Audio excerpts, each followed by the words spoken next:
No, no, no, no, no, no. ¡Belén! ¡Belén, cómo se para! ¡Belén! ¿Qué ha sido esta vez?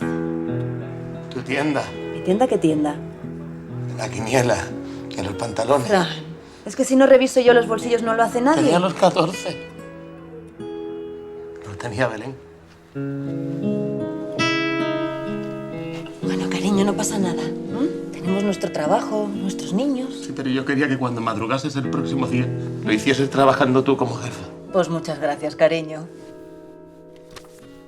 Mi tienda. ¿Y un cochecito para mí no podría ser? Te veré a la tienda y luego ya veremos.